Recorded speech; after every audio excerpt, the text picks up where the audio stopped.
Greetings and salutations, YouTubers. This is ZillaFan85 back today doing my latest video, back to doing a figure review. And for today's figure review, I'm going to go ahead and review my Megalon Gashapon figure.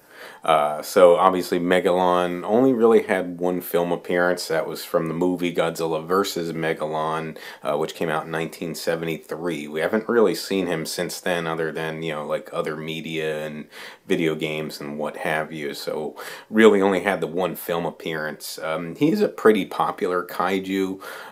For me, I would honestly say he's probably not one of my favorites. But I mean, he is pretty cool though, nonetheless.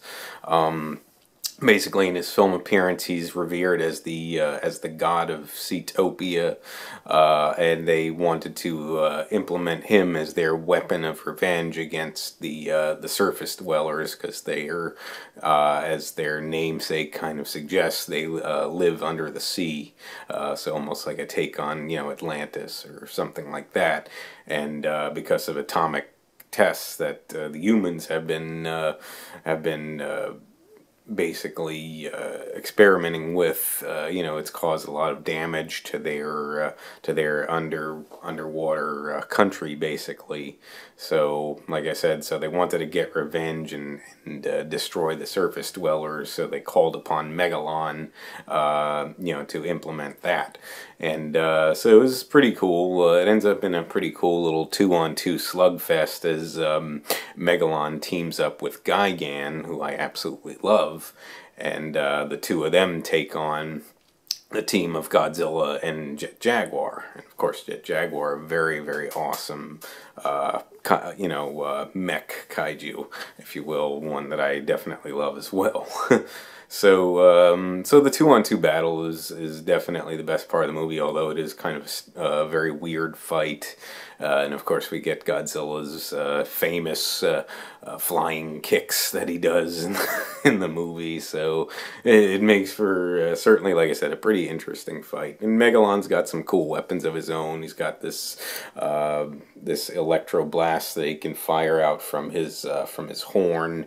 He can fire napalm bombs from his mouth, and his drill hands combine together into one drill, which you can use to tunnel underground with. So he's got some pretty cool abilities, I definitely will say that. So onto the figure itself. Again, a Gashapon figure, so a minifigure. It's only a few inches tall. But, you know, certainly pretty cool to add to the collection. It's not 100% movie accurate, I will say that right now. But we'll go ahead and jump into it nonetheless. So for the paint scheme, as you can see, he's got those the yellow for the eyes, the bug eyes that he's got there, and the yellow for the antennas. That's pretty well done for like his chest area. And as it goes around, as you can see on the chest, he's got this sort of orange paint, and the same thing for the wings. That's definitely a bit off, because that should have been more of like an orange-yellow color for that. And also on the back of the wings, where you see he's got these patterns here, that's really supposed to be black as opposed to gray as it is there. So I'm not sure why they did that, but the Gashapon figure is not always going to be movie accurate.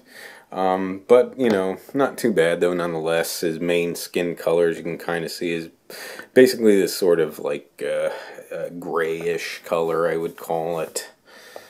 Sort of this like a dirty gray almost. It really was supposed to be like a brown gray, so also not really fully movie accurate. But not too bad though, not too far off as far as its strain. So you can see on the main body the arms and the legs and the tail. And of course, like I said, around his main body, his head's more of like a darker shade of that, as you can kind of see on his horn. At least the front part of his horn. The back part's more of that darker gray, but the front part's got the silver for the horn there, so you can see the difference. It should have been silver all around, but at least the front part's got that silver color. The drill hands that he has the silver color. His toe claws also with that silverish color, and that, you know, and it's kind of shiny, so it actually does kind of pop a bit on this figure. That's probably, as far as paint wise goes, that's one of the best parts of it, is that silver that he's got on him. His jaws here should have also been in that same silver color instead of that dark gray, so I'm not really sure why they didn't paint that the same as these. But again, like I said, at least paint-wise, as far as this goes, it wasn't done 100% correctly. So that's one thing that I do note with this, as I'm reviewing this. And for the paint, I think that pretty much does sum that up. For the detail, though, this is, to me, where this Gashapon figure really, really shines, because I think the detail is actually done very, very well.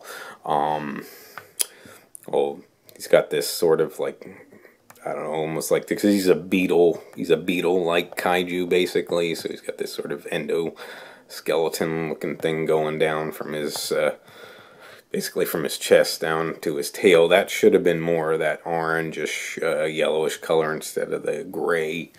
So again, the paint is kind of where it laps to me on this figure. But still, nonetheless, though, the detailing does kind of make up for it. You do see the feathery-like scales that he's got under his head. The drill hands that he has are very well detailed. You can really feel the texturing on them. So they actually do feel very, very nice. And the ends are pretty pointy as well. Got the detailing for the toe claws. You got the scaling on the legs and the arms. So you can kind of see that right there. And on the other side, of course, just trying to make sure my camera stays in focus. Even though the paint wasn't correct for these patterns on the back of his wings, but you know, because like I said, it should have been in that black paint. But at least though, you've got the detailing done, and it's pretty accurate to the way that it should look as far as the patterning goes. Just wish that they would have used the correct paint. But, you know, nonetheless, though, like I said, at least you got the detailing there. The horn is definitely detailed pretty movie accurately. The antennas with the segments on them, as you can kind of see, and that's done pretty well. I like that. And the bug eyes that he has with the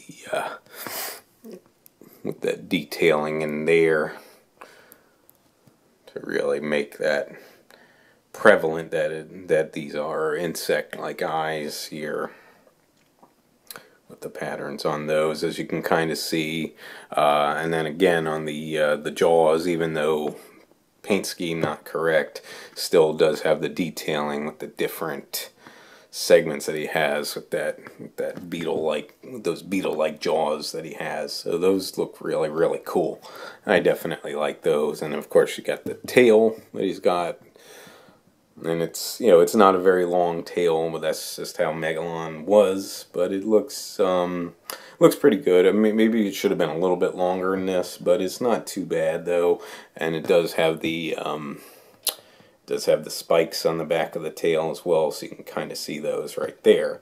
So, like I said, as far as detailing goes, that's kind of where this figure shines the most, because I do think they did a good job in detailing it.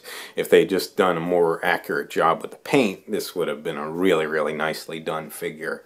But not too bad nonetheless, especially for a Gashapon figure.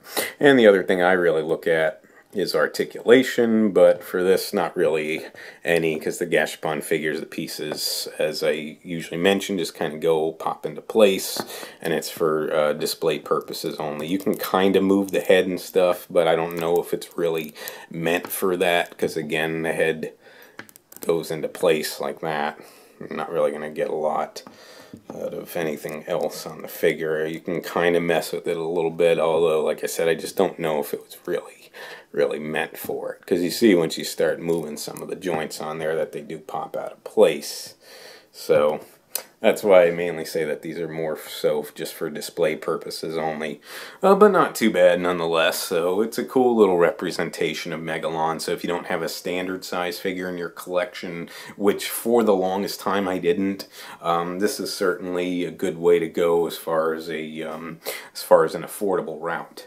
I did in the more recent months finally pick up a standard size figure of Megalon. I was going back and forth between either the Bandai one or the Y-MSF one. The Y-MSF one definitely, I will say, looks better than the Bandai one, but the Y-MSF one nowadays is certainly a lot pricier than the Bandai, at least from what I've seen. Both figures are rare and neither one are cheap. But I ended up going with the Bandai route because it was a little bit cheaper. It doesn't look as good. But just for me, my personal preference, since Megalon's not like one of my absolute favorite kaiju, I was willing to save a little bit of money to get the Bandai instead of the Y-MSF. Kind of wondering if I should have gotten the Y-MSF instead, just because it does look a lot better than the Bandai one. But I'm not too disappointed nonetheless, and I will of course review my Bandai Megalon in the future. But for now, like I said, these guys, you can find them, they're pretty common. You can find them on eBay, etc., etc., and they're usually going to be pretty cheap. Should be under 20, maybe even under 15, you know, could be, I would say in the neighborhood of $10 to $20 is what you'd be looking at for one of these figures. So really not going to break the bank if you're in the market. So like I said, if you want a good affordable version of Megalon and can look past some of the paint discrepancies on this, then this is definitely a figure I would recommend to add to the collection, because it is pretty cool just to have him. Nonetheless, though, folks, that does about cover it for this video. I would like to thank you so much for watching.